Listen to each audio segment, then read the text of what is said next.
my name is Rachel and I'm here today to do a review of Gentleman's Guide to Vice and Virtue by Mackenzi Lee. This is a book that I have just finished like 10 minutes ago and was like, I'll do my review now. Only problem with that is I've not planned anything, so this might be rambly, but I'm just going to talk about how I feel about it because it's a bit confusing. It's set in the 1700s and it is about rich people who go on a like tour of Europe. So they're from England and they just go touring through like France, through Spain, through Italy, and this is like a thing that people did a few hundred years ago, rich people. This basically follows three people. We have Monty, then we have Percy, who is his best friend slash love interest, and then we have his sister Felicity, who they are taking to a finishing school, which is where girls had to go because they weren't allowed to go to proper school. So she's going with them on the trip to go there. So that's the basic plot of this book. If you're going to go into it and you don't want spoilers, I would turn off now. That's kind of all I've got to give you. So this book is an LGBT plus book. This features a male-male relationship and a main character who is bisexual, which is the primary reason that I decided to pick up this book. I previously have read Leah on the Offbeat with a bisexual main character, and I think that's it. I don't think I've read for many bisexual main characters before then, and because I myself identify as bisexual, I'm kind of trying to, if I hear of books of bisexual characters, I'm trying to pick them up because that's how I identify, and that's, you know, I want to see myself in literature. It's nice to do that. And so I decided to pick this one up, even though I knew that it wasn't exactly to my taste. I hate it in like aesthetically. It's so ugly. I hate the writing, I hate this colour, I hate this childish picture of a boat here. Like, it's not pretty as a book. So judging a book by its cover, like, I wouldn't have picked this up.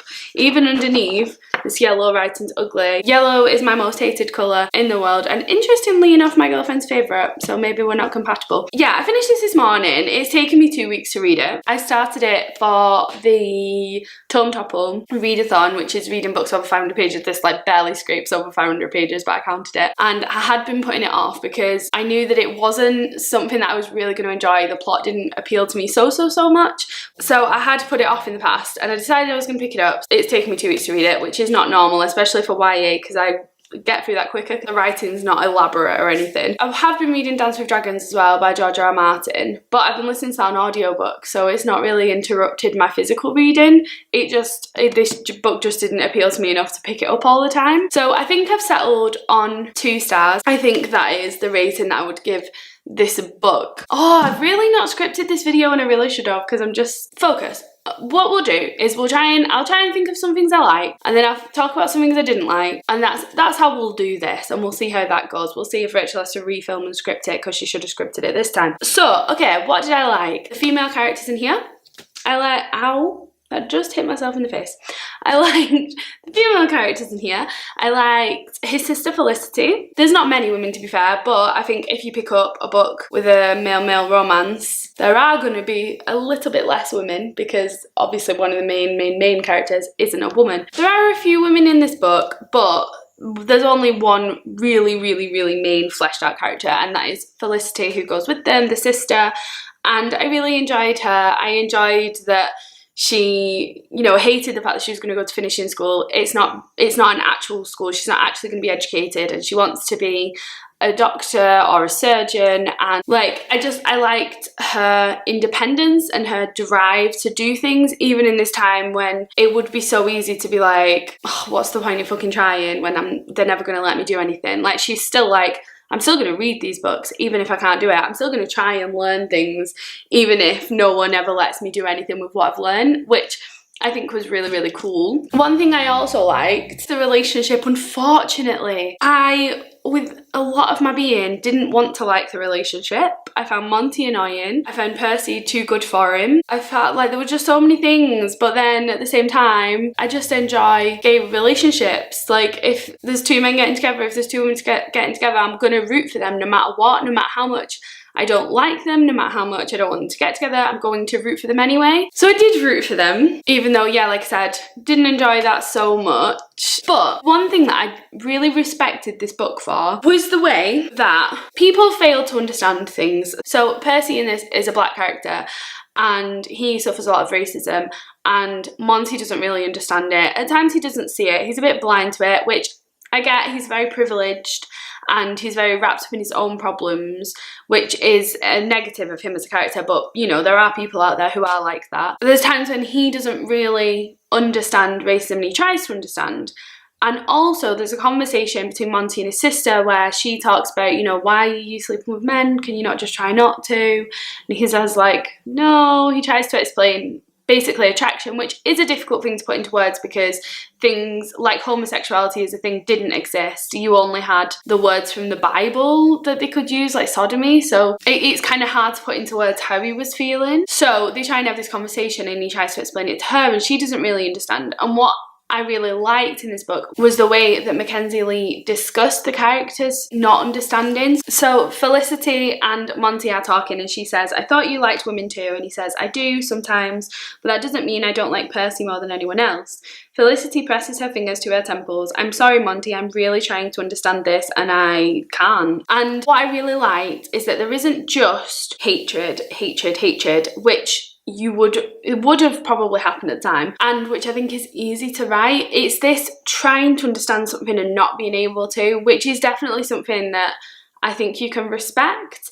And I respected that she just said, I just can't understand. Like, I want to try for you, I want to understand you, but I just can't. The other one that I liked a lot more actually. So they're talking about racism and Percy and Monty talking about it. Percy says, it's good of you to stand up for me when I can't do it for myself, but it's difficult that you have to, and I'd expect the captain feels the same, especially when it's his prisoners who have to come to his rescue. We get Monty's inner narrative after that saying, which still doesn't entirely make sense to me, perhaps it can't. I liked that because there's this thing of people trying to understand people completely, and sometimes you literally just can't. Like, I am a woman and I'm a feminist and I believe in women's rights and like I want to understand women's experiences, but the thing is I can't understand the experience of a black woman. We have completely different experiences and I can try to the best of my ability, but I can never put myself completely in that person's shoes, and there are experiences that they will have that I can't even imagine, even the slightest of things. And it's a similar thing with this where, like, he says about he couldn't eat meals with his family when people would come to the house for dinner because they wouldn't want him sat at the table. And Monty's just like, but apart from that, like, you know, it lives the same. And the guy he's talking to is like, so it's not the same at all then, because actually he is being segregated from his family when, you know what I mean, like in his own home. And Monty doesn't understand that, and that's one of those little things that I think people just don't really notice. So yeah, there were some things that I really enjoyed about this book. And then negatively, so it's not written well at all. The narrative is childish. It's in first person and there's so many like childish remarks. There's this failed attempt at, instead of writing afraid, it writes like afeared or something. Like, I think it's meant to be an older way of writing afraid, but it doesn't work if you're only writing that word. It just pulls you out of the narrative and you think, why did you only pick that one? Why didn't you write the older versions of all the words? Like, either do all of them or do none. Don't just pick one and do that one as if you're trying to like I'll remind you every so often that we have an older version of this word, but we're not going to do it with any of the others because we don't want to confuse anyone. Well, just don't do it with any. That was just daft to me. The whole plot is a bit ridiculous, although enjoyable.